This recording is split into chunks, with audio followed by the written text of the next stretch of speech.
Don't cry, pretty baby, baby, when I leave home.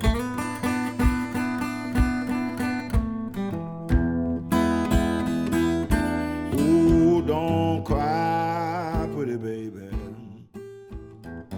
Здорово, народ! Хотелось бы вам сегодня рассказать, как делаются индийские флейты любви, или как в простонародье называется пимак. Хотелось бы поделиться с вами всякими нюансами, потому что там их достаточно много.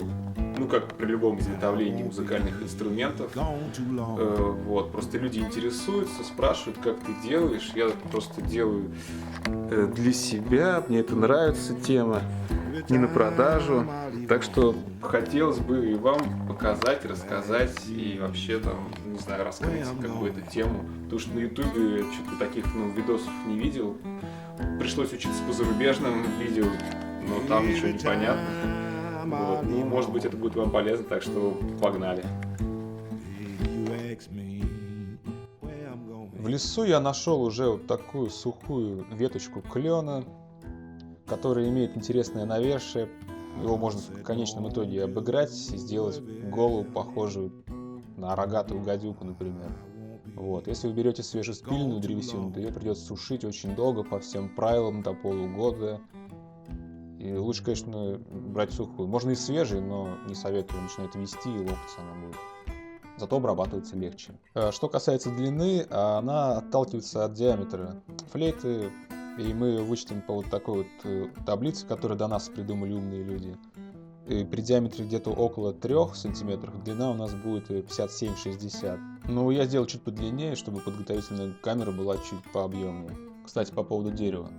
Клен считается одной из лучших пород для изготовления музыкальных инструментов, потому что при плотности 570 кг на метр кубический имеет твердость 4,7 по Бринелю. Для сравнения, липа имеет плотность 530, а твердость 2,2. И чем тверже у вас древесина, тем красочнее и ровнее будет у вас звук. Следующий этап — это снятие коры. Ну, тут все просто. Главное сделать это после сушки древесины, чтобы она не лопнула. Далее размечаем форму мундштука и площадку, где будет крепиться наш будущий блок и находиться сам свисток. Длина площадки около 10 сантиметров.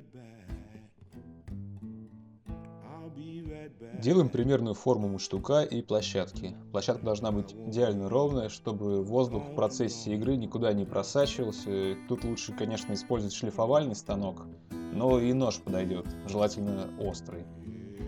После грубой обработки рисуем разделительную линию посередине заготовки, по которой будем распускать нашу будущую флейту. Тут главное сделать это параллельно площадке, где будет свисток.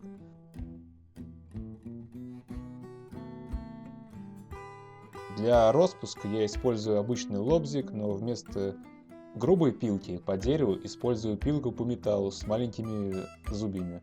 Чтобы при пилении она у нас не съела много лишнего и флейта не напоминала бы мяч для регби. В любом случае она съест немного, но не до такой степени. Лучше всего, я думаю, расщеплять, но я не пробовал.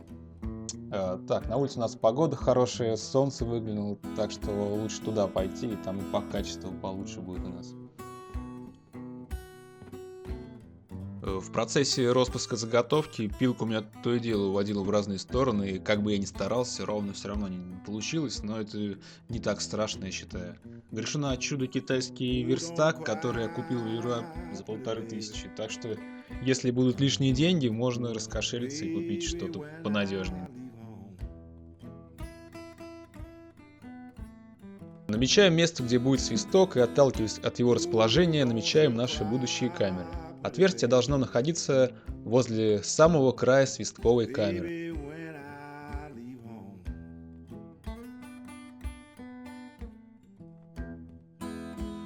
Подготовительная камера может быть любой по размерам, но чем она больше, тем меньше будет скапливаться конденсат в процессе игры, а он напрямую влияет на качество звука. Также зеркально размечаем вторую половинку. Тут, я думаю, все понятно.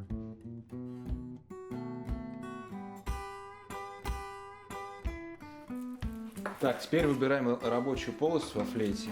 Вот, что касается инструмента, у меня такие две стамески. Я их взял на местном рынке. у мужичка на барахолке.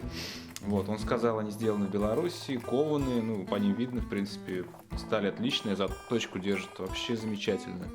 Стоили, по-моему, 600 рублей. Просто был выбор купить или набор, или, ну, жаба меня задушила, и забыл стал несколько набор покупать, поэтому вот вам такой небольшой, так сказать, лайфхак. Выборка полостей — это, конечно, геморрой еще тот. На этом этапе очень легко можно снять чего-нибудь лишнего и запороть вообще всю заготовку. Тут главное запастись терпением побольше. Толщина стенок должна быть миллиметра 3-4, а внутренняя поверхность должна быть практически идеально гладкой. Ведь чем меньше воздух встречает сопротивления при игре в виде неровности и шероховатости, тем чище будет звук. Следующим этапом будет нанесение точных параметров свистка на нашу плоскость. Размер мы берем из нашей таблицы. При диаметре 29 мм нашей флейты размер свистка у нас будет 6 на 10 мм. Но по опыту скажу, что размер — это не главное. Так что особо не заморачивайтесь с точными параметрами, звук будет одинаковый. Теперь дребелем просверлим отверстие из подготовительной камеры под углом в 45 градусов. Можно его сделать круглым или квадратным. Большой роли это не играет. Также фрезой аккуратно просверливаем свисток, но только для того, чтобы туда поместился надфиль, и уже им мы будем дорабатывать до четких размеров наш свисток. Кстати, все чертежи, которые я использовал при работе, я добавлю в ссылку в описании.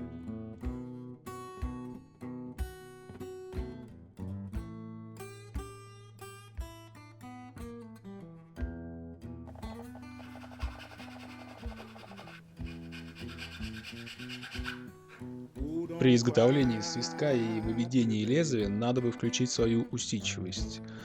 Наклон лезвия должен быть 45 градусов, а толщина лезвия 1 мм. Перед склейкой внутреннюю полость нужно обработать льняным маслом или мастикой, как в данном случае. Это делается для того, чтобы влага и конденсат не впитывались в дерево изнутри и флейту не повело, и чтобы звук был чище. Только следите за тем, чтобы ребра на наших половинках флейты не промасливались, а то клей к ним не пристанет и они не склеятся. Мастику делать очень просто. Смешиваем 50 на 50 льняное масло и воск. Можно пчелиный или карнаубский. Да и масло можно подсолнечное вместо льняного, как я сделал, потому что льняное у меня прогоркло и ужасно пахнет. Пчелиный воск продается за копейки, как отход у любого пчеловода на рынке. Также можно добавить колер и отдушку в виде лавандового масла или любого другого на ваш вкус. Все это продается в аптеке. Ждем, пока застынет, и мастика готова. Далее склеиваем наши половинки столярным клеем ПВА.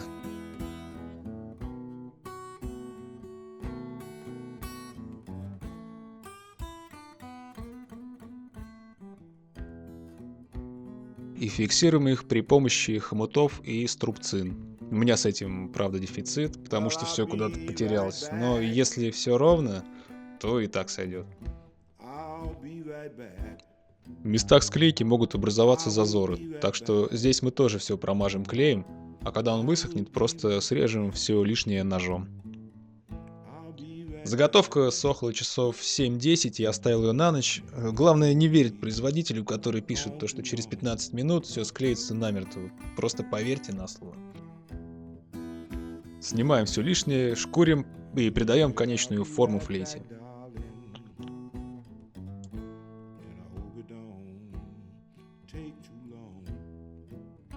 Что касается свистка, то тут тоже много нюансов, но самое главное, он должен идеально прилегать к плоскости флейты, а сама щель должна быть где-то полмиллиметра в высоту.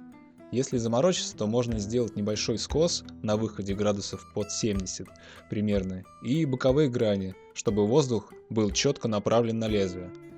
Ну и вот секрет идеального свистка, я так считаю.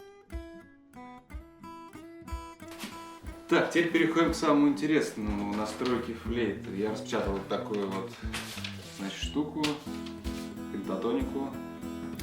интернете можно найти. Скачал самый простой тюнер. DA Tuner Lite называется. Самый простой нужен. Вот. Теперь ищем, значит, какая у нас нота ключевая.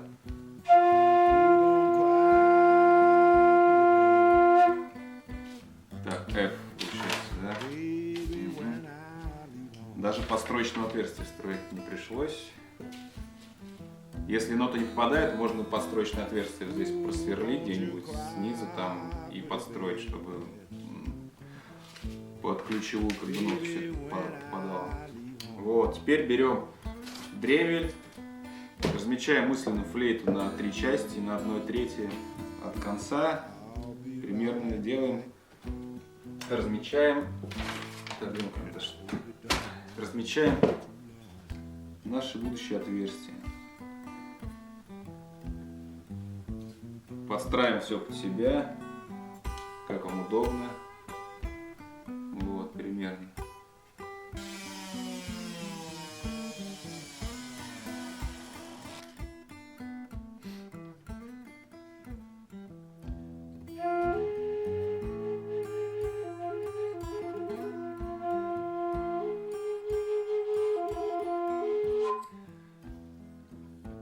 И так по всей длине.